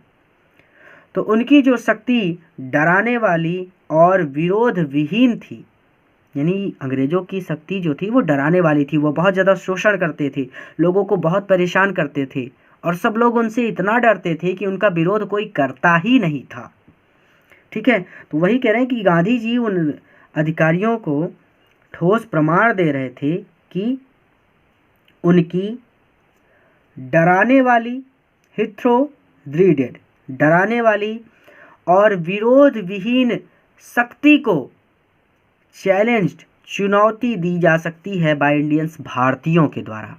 अर्थात भारतीय अगर इकट्ठे हो जाएं तो उनकी जो शक्ति विरोध विहीन है और डराने वाली है उसको भी चुनौती दी जा सकती है। इसका ठोस प्रमाण गांधी जी अधिकारियों को दे रहे थे। क्लियर हो गया कि वह अधिकारियों को ठोस प्रमाण दे रहे थे कि उनकी डराने वाली और विरोध विहीन शक्ति को भारतीयों के द्वारा चुनौती दी जा सकती है। द गवर्नमेंट वाज बैफल्ड, सरकार चकरा गई थी। इतनी भीड़ देखकर सरकार ही चकरा गई थी। तो द गवर्नमेंट वाज बैफल्ड, सरकार चकरा गई थी। द प्रोसिक्यूटर, प्रोसिक्यूटर मतलब होता है सरकारी वकील, तो सरकारी वकील ने रिक्वेस्टेड, अनुरोध किया, ठीक है, या फिर आग्रह किया, द जज, जज से, टू पोस्टपोन्ड, टाल दे द ट्रायल, सुनवाई को। तो सरकारी वकील ने जज से सुनवाई को टालने का आग्रह किया। तो सरकार चकरा गई थी, सरकारी वकील ने जज से सुनवाई को टालने का आग्रह किया। अपार्टेंटली, निश्चित रूप से या फिर स्पष्ट रूप से, यानी ये बात स्पष्ट थी, द अथॉरिटीज़ की अधिकारी विश टू कंसल्ट, विचार विमर्श करना चाहते थे, देयर सुपीरियर्स, अपने उच्च अधिकारियों से। तो ये बात स्पष्ट थी कि अधिकारी अपने उच्च अधिकारियों से विश टू कंसल्ट, विचार विमर्श करना चाहते थे। गांधी प्रोटेस्टेड, गांधी जी ने प्रोटेस्ट किया, यानी गांधी जी ने विरोध किया, अगेंस्ट द डिले, डिले मतलब देरी, तो इस देरी के लिए गांधी जी ने विरोध किया। ही रीड, उन्होंने पढ़ा, अ स्टेटमेंट, एक कथन, प्लीडिंग गिल्टी, अपराध स्वीकार करते हुए, उन्होंने अपराध स्वीकार करते हुए एक कथन पढ़ा। ही वॉज इन्वॉल्व, वो फंसे हुए थे, ठीक है, ही वॉज इन्वॉल्व्ड यानी वो फंसे हुए थे।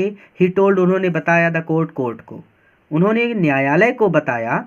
यहाँ पे शुरू से समझिए कि गांधी जी ने इस देरी का विरोध किया, उन्होंने अपराध स्वीकार करते हुए एक कथन पढ़ा। ही वॉज इन्वॉल्व्ड, वो फंसे हुए थे। ही टोल्ड, उन्होंने बताया, द कोर्ट, कोर्ट को यानी न्यायालय को।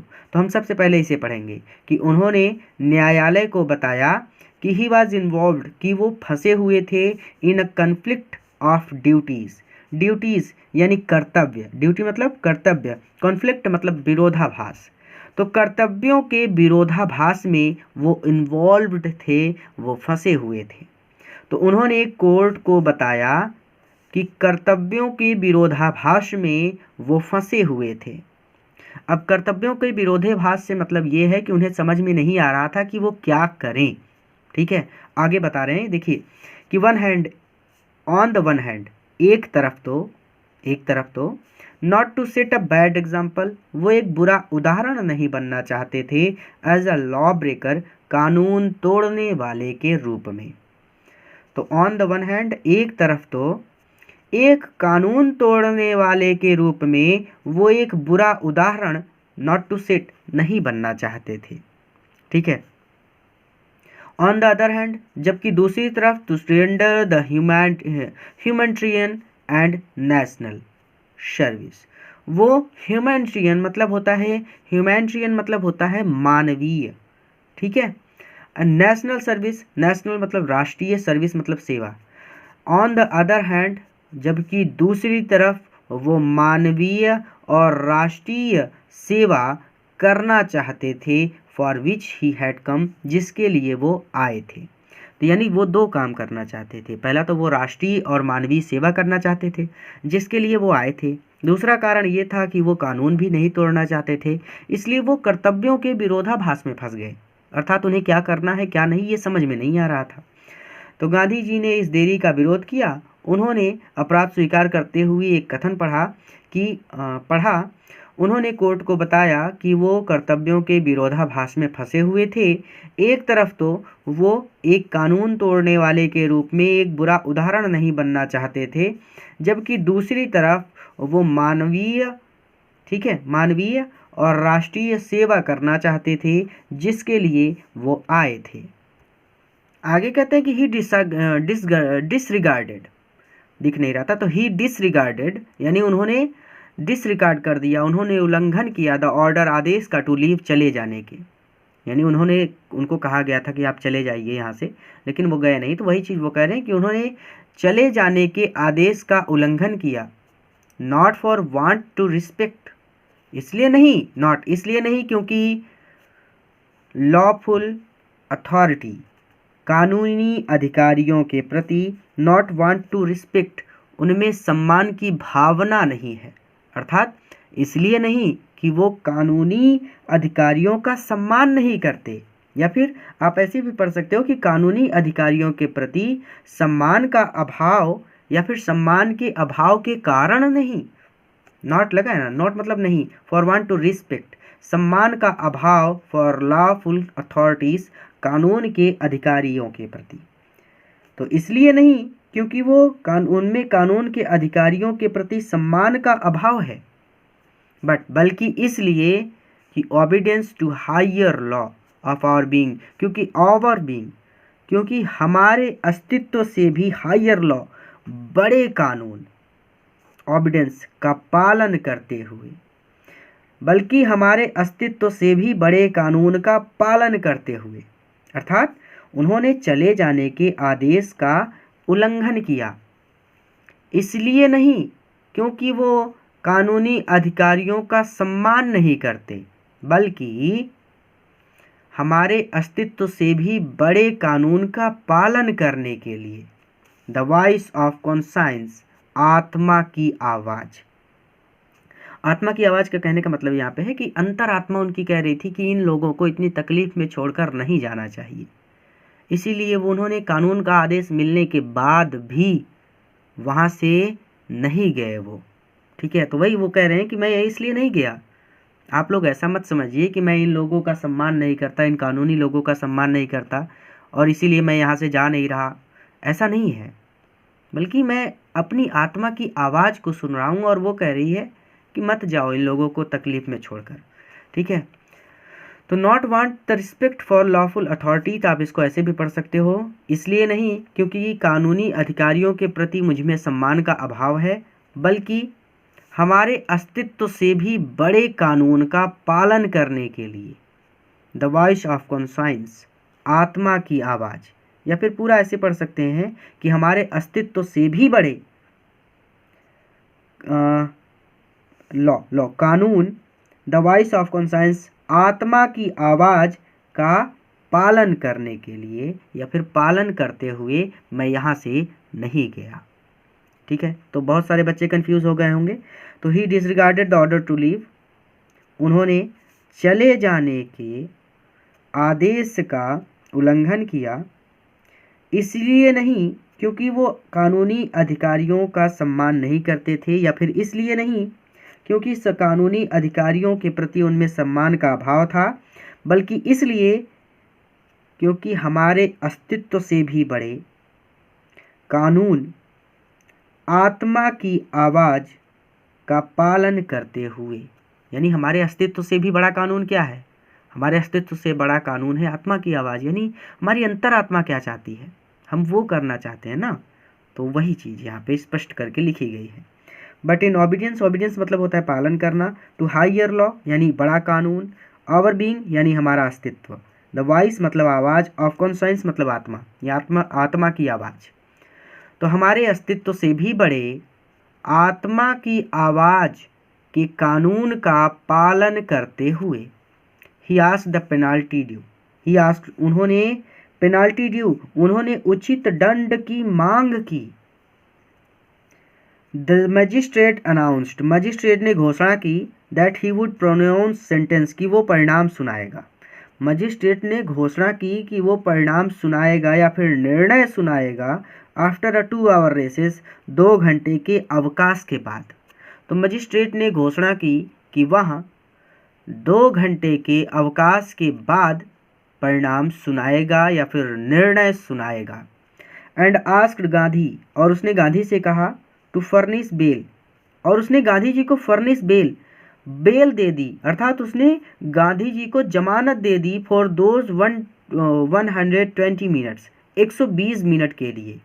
और उन 120 मिनट्स के लिए उसने गांधी जी को जमानत देने के लिए कहा, आस्क्ड यानी कहा। तो उस मजिस्ट्रेट ने या फिर मजिस्ट्रेट ने घोषणा की कि वह 2 घंटे के अवकाश के बाद निर्णय सुनाएगा, और उसने गांधी जी को उन 120 मिनट्स के लिए बेल देने के लिए, जमानत देने के लिए कहा। गांधी रिफ्यूज्ड, गांधी जी ने मना कर दिया। द जज रिलीज्ड, जज ने रिलीज कर दिया हिम, उन्हें, जज ने उन्हें जमानत दे दी विदाउट बेल, बिना बेल के, अर्थात जज ने उन्हें बिना जमानत के ही छोड़ दिया। द जज रिलीज्ड हिम विदाउट बेल यानी जज ने उन्हें बिना जमानत के ही छोड़ दिया।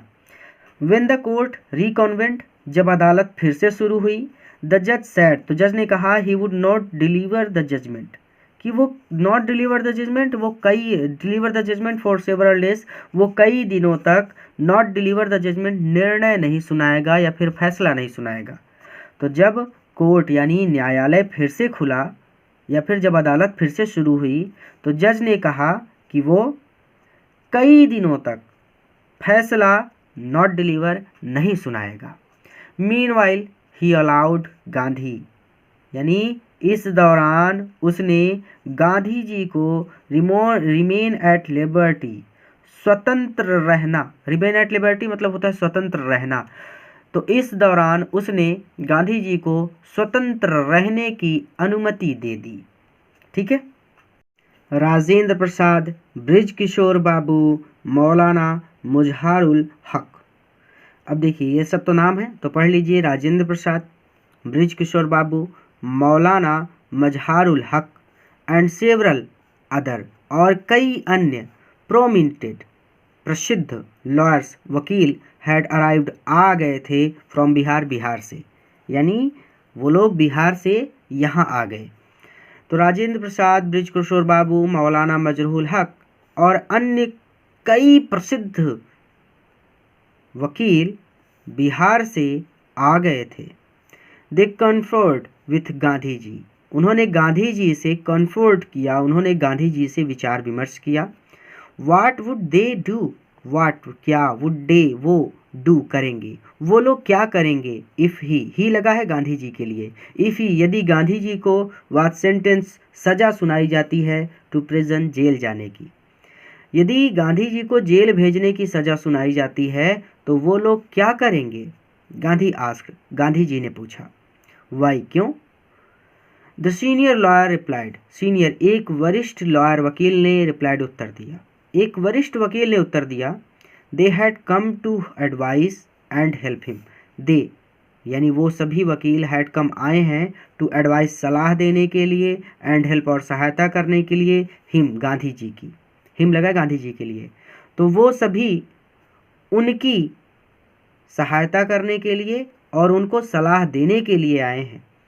If he went to jail, आप फिर से पढ़ लीजिए कि यहाँ से राजेंद्र प्रसाद, ब्रिज किशोर बाबू, मौलाना मजरूल हक और अन्य कई प्रसिद्ध वकील बिहार से आ गए थे। दे कन्फर्ड विद गांधी जी, उन्होंने गांधी जी से विचार विमर्श किया। गांधी जी ने पूछा कि अगर उन्हें जेल जाने की या फिर जेल भेजने की सज़ा सुनाई जाती है तो वो लोग क्या करेंगे।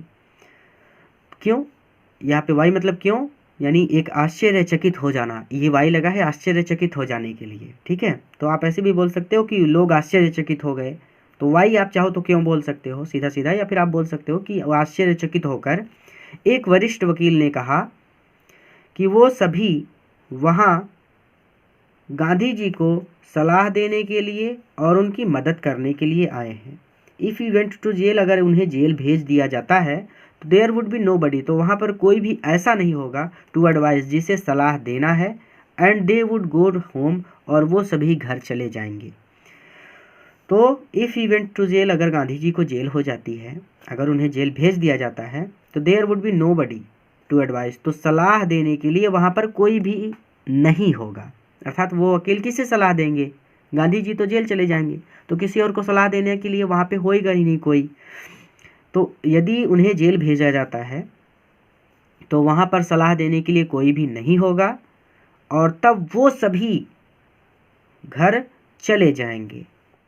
तो व्हाट अबाउट द इनजस्टिस, तो उस इनजस्टिस मतलब होता है अन्याय, तो अन्याय का क्या होगा टू द शेयर क्रॉपर्स, बटाईदारों के साथ, तो बटाईदारों के साथ होने वाले अन्याय का क्या होगा, गांधी डिमांडेड, गांधी जी ने पूछा। द लॉयर्स विड्रू, सभी वकील पीछे हट गए, टू कंसल्ट, विचार विमर्श करने के लिए, तो सभी वकील विचार विमर्श करने के लिए पीछे हट गए। राजेंद्र प्रसाद हैज़ रिकॉर्डेड, राजेंद्र प्रसाद ने लिख लिया द अपशॉट, निष्कर्ष, ऑफ देयर कंसल्टेशन, उनके विचार विमर्श का, तो राजेंद्र प्रसाद ने उनके विचार विमर्श का निष्कर्ष लिख लिया। ठीक है, कहने का तात्पर्य ये है कि उन वकीलों ने क्या निष्कर्ष निकाला, क्या परिणाम निकाला, ये चीज़ें राजेंद्र प्रसाद ने लिख ली। तो राजेंद्र प्रसाद हैज़ रिकॉर्डेड, राजेंद्र प्रसाद ने लिख लिया द अपशॉट, अपशॉट का मतलब यहाँ पे परिणाम से भी हो सकता है, निष्कर्ष से भी, ऑफ देयर कंसल्टेशन, उनके विचार विमर्श का, तो राजेंद्र प्रसाद ने उनके विचार विमर्श का परिणाम लिख लिया।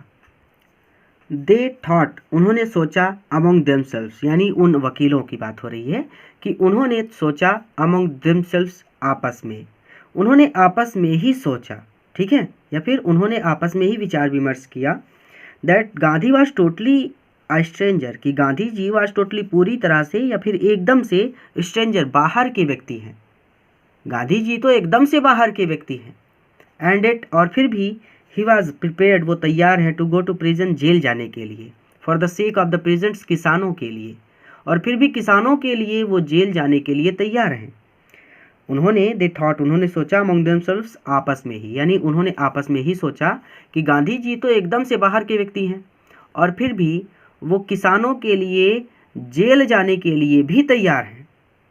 इफ़ दे, जबकि वो सब लोग, ऑन द अदर हैंड, दूसरी तरफ, जबकि दूसरी तरफ वो सभी लोग, बीइंग नॉट ओनली रेसिडेंट्स, निवासी हैं, ना केवल निवासी हैं, बीइंग नॉट ओनली रेसिडेंट्स, ना केवल निवासी हैं, ऑफ द एडजॉइनिंग, आसपास के डिस्ट्रिक्ट्स के, आसपास के ज़िलों के, जबकि दूसरी तरफ वो सभी लोग ना केवल आसपास के ज़िलों के निवासी हैं, बट आल्सो, लेकिन दोज हु क्लेम्ड, उन्होंने क्लेम किया है, उन्होंने दावा भी किया है, बल्कि उन्होंने दावा भी किया है, टू हैव सर्व्ड, कि वो सेवा की थी या फिर उन्होंने सेवा की थी, दीज पीजेंट्स, इन किसानों की, बल्कि उन्होंने किसानों की सेवा करने के लिए भी दावा किया है, या फिर उन्होंने ऐसा दावा भी किया है कि उन्होंने किसानों की सेवा की थी। नहीं समझ में आ रहा ना,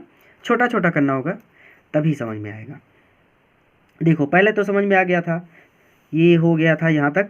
इसके आगे कि उन्होंने आपस में ही सोचा कि गांधी जी तो पूरी तरह से बाहर के व्यक्ति हैं और फिर भी वो किसानों के लिए, सेक ऑफ द प्रिजनर्स, यानी किसानों के लिए, गो टू प्रिजन, जेल जाने के लिए भी तैयार हैं। ये हो गया। If they on the other hand, जबकि दूसरी तरफ वो सभी लोग ना केवल एडजॉइनिंग, आसपास के ज़िलों के निवासी हैं, रेसिडेंट मतलब निवासी, यहाँ तक भी कर लो, जबकि दूसरी तरफ वो सभी लोग ना केवल आसपास के ज़िलों के निवासी हैं, बल्कि उन्होंने ये दावा किया है, to have served these peasant, कि उन्होंने दीज पीजेंट, इन किसानों की सर्व्ड, सेवा की थी। अब समझ में आ रहा है ना कि उन लोगों ने ये भी दावा किया है, गांधी जी से उन्होंने बढ़ चढ़ के कहा होगा कि हमने इन किसानों की सेवा की, हम लोग इनके लिए मुफ्त में लड़ते थे, अदालत में जाके इनका केस, बहुत सारी बातें, ठीक है। तो बट आल्सो दोज, बल्कि उन सभी लोगों ने क्लेम्ड, दावा किया है, टू हैव सर्व्ड, कि उन्होंने सेवा की थी, दीज पीजेंट्स, इन किसानों की। तो अब तो क्लियर हो गया कि बहुत छोटा हो गया ना, कि उन्होंने आपस में ही सोचा कि गांधी जी तो पूरी तरह से एक बाहर के व्यक्ति थे और फिर भी वो किसानों के लिए जेल जाने के लिए भी तैयार थे, जबकि दूसरी तरफ वो सभी लोग ना केवल आसपास के जिलों के निवासी थे, बल्कि उन्होंने ये भी दावा किया था, दोज हु क्लेम्ड, यानी बल्कि उन्होंने ये भी दावा किया था कि उन्होंने इन किसानों की, दीज की पीजेंट्स, इन किसानों की सेवा की थी। Should go home, should go home, इस तरह से छोड़कर चले जाएंगे, इट वुड बी शेमफुल, तो ये शर्मनाक होगा, डिस्ट्रेशन, यानी एक शर्मनाक धोखा होगा। डिसर्शन मतलब धोखा। तो शुड गो होम, तो अगर ये सब लोग भी घर चले जाएंगे, अर्थात वे किसानों को छोड़कर घर चले जाएंगे, तो ये एक शर्मनाक धोखा होगा। ठीक है, क्लियर हो गया। उन लोग सब ने आपस में ही ये चर्चा कर ली कि अगर चले गए तो धोखा होगा या फिर थू थू हो जाएगी, कुछ भी सोचा होगा। एग्जैक्टली यहाँ पे इतना लिखा है तो हमको इतना ही समझना है। ठीक है, तो उन सब ने आपस में ये चर्चा की और फिर उन्होंने कहा कि अगर हम किसानों को छोड़कर घर चले जाते हैं तो ये एक शर्मनाक धोखा होगा। क्लियर है, एक बार यहाँ से रिविजन कर लो कि उन्होंने आपस में ही सोचा कि गांधी जी तो पूरी तरह से एकदम से या फिर पूरी तरह से बाहर के व्यक्ति हैं, या फिर उन्होंने आपस में ही सोचा कि गांधी जी तो एकदम से बाहर के व्यक्ति हैं और फिर भी वो किसानों के लिए जेल जाने के लिए भी तैयार हैं। और दूसरी तरफ वो सभी ना केवल आसपास के ज़िलों के निवासी हैं या फिर आसपास के ज़िलों के रहने वाले हैं, बल्कि उन्होंने ये दावा भी किया है कि उन्होंने इन किसानों की सेवा की थी। अब अगर वो इन किसानों को छोड़कर घर चले जाते हैं या फिर इन किसानों को छोड़कर चले जाते हैं तो यहाँ एक शर्मनाक धोखा होगा। दे अकॉर्डिंगली, अकॉर्डिंगली की हिंदी होती है तदनुसार। ठीक है, तो दे, आप पहले इसको पढ़ो कि तदनुसार दे मतलब वो सभी वकील, वेंट बैक वापस आए टू गांधी, गांधी जी के पास। तदनुसार वो सभी गांधी जी के पास वापस गए एंड टोल्ड हिम, और उनको बताया, दे वर रेडी कि वो तैयार हैं, टू फॉलो, फॉलो मतलब पीछे पीछे चलना, तो फॉलो पीछे पीछे हिम उनके, इनटू जेल, जेल जाने के लिए, उनके पीछे पीछे जेल जाने के लिए भी वो तैयार हैं। तदनुसार वो सभी गांधी जी के पास वापस गए और गांधी जी से कहा कि वो गांधी जी के पीछे पीछे, हिम जहाँ लगा है वो गांधी जी के लिए है, तो वो गांधी जी के पीछे पीछे जेल जाने के लिए भी तैयार हैं। ठीक है, तो आप ऐसे भी पढ़ सकते हो कि तब वो सभी उन गांधी जी के पास वापस गए और उन्होंने उनसे कहा कि वो सभी लोग उनके पीछे पीछे जेल जाने के लिए भी तैयार हैं। तो ऐसे पढ़ोगे तो गड़बड़ हो जाता है, तो नाम लेके ही पढ़ लो कि तब वो सभी लोग या फिर तदनुसार वो सभी लोग गांधी जी के पास वापस गए और गांधी जी से कहा कि वो सभी गांधी जी के पीछे पीछे जेल जाने के लिए भी तैयार हैं। द बैटल, युद्ध, ठीक है, या फिर लड़ाई ऑफ चंपारण, चंपारण की, इज वॉन, जीती जा चुकी है या जीत ली गई है। तो चंपारण की लड़ाई जीत ली गई है। ही एक्सक्लेम्ड यानी गांधी जी ने बड़े ही उत्साह से कहा, बड़ी ही प्रसन्नता से गांधी जी ने कहा कि चंपारण की लड़ाई जीती जा चुकी है। Then he took a piece of paper, then तब ही टुक उन्होंने लिया, पीस एक टुकड़ा ऑफ पेपर, कागज का, तब उन्होंने कागज का एक टुकड़ा लिया एंड डिवाइडेड द ग्रुप, और इस ग्रुप को, ये ग्रुप किसका है, वकीलों का, तो वकीलों के इस ग्रुप को डिवाइड, बांट दिया इनटू पेयर्स, दो दो भागों में।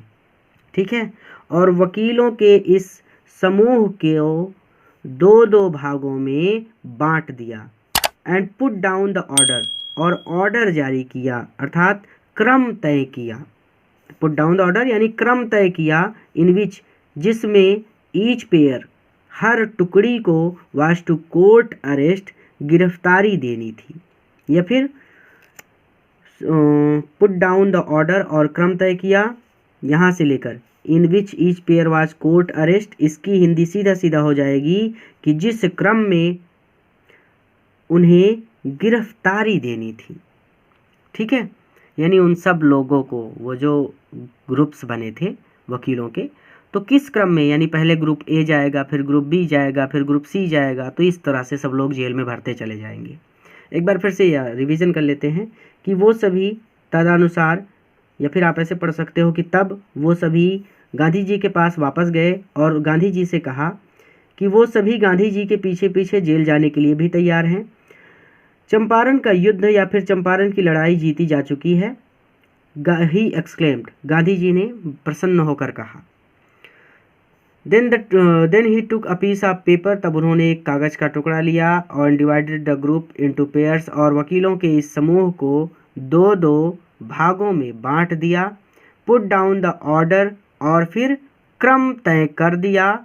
इन which each pair was to court arrest, जिस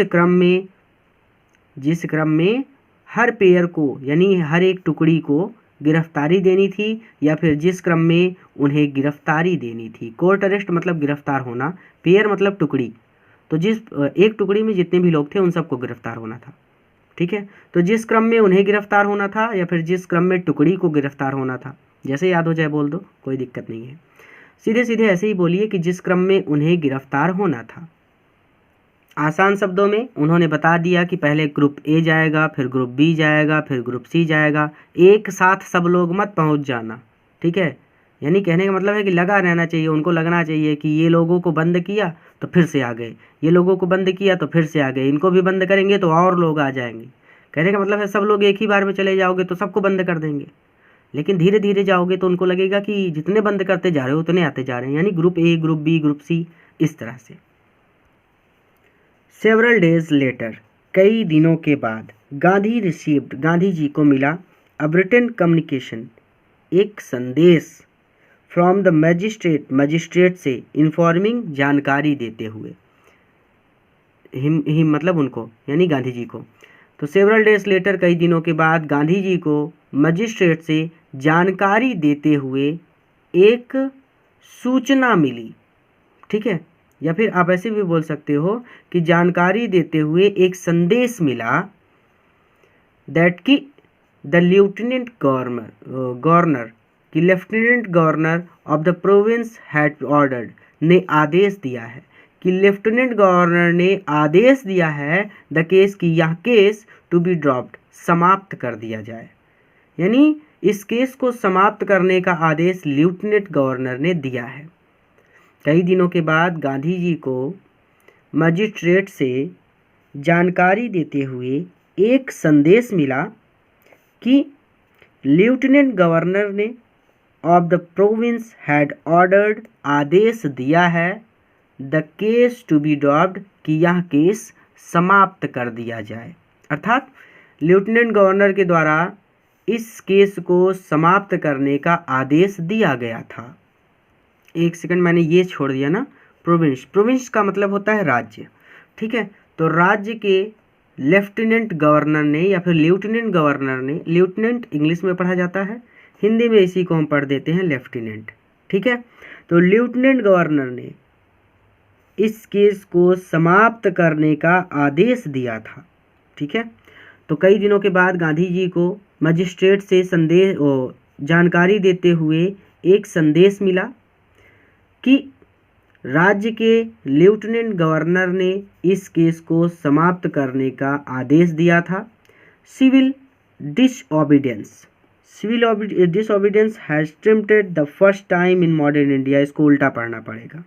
कैसे पढ़ेंगे, अब यहाँ पे समझिए। सिविल डिसओबीडियंस का मतलब होता है सविनय अवज्ञा, अटेम्प्टेड की विजय हुई थी, तो सविनय अवज्ञा की विजय हुई थी द फर्स्ट टाइम, पहली बार, इन मॉडर्न इंडिया, आधुनिक भारत में। तो इसको ऐसे पढ़िए कि मॉडर्न इंडिया, आधुनिक भारत में फर्स्ट टाइम, पहली बार, सविनय, सिविल डिसओबीडियंस, सविनय अवज्ञा की जीत हुई थी, ठीक है। तो आधुनिक भारत में पहली बार, फर्स्ट टाइम मतलब पहली बार, सविनय अवज्ञा की जीत हुई थी।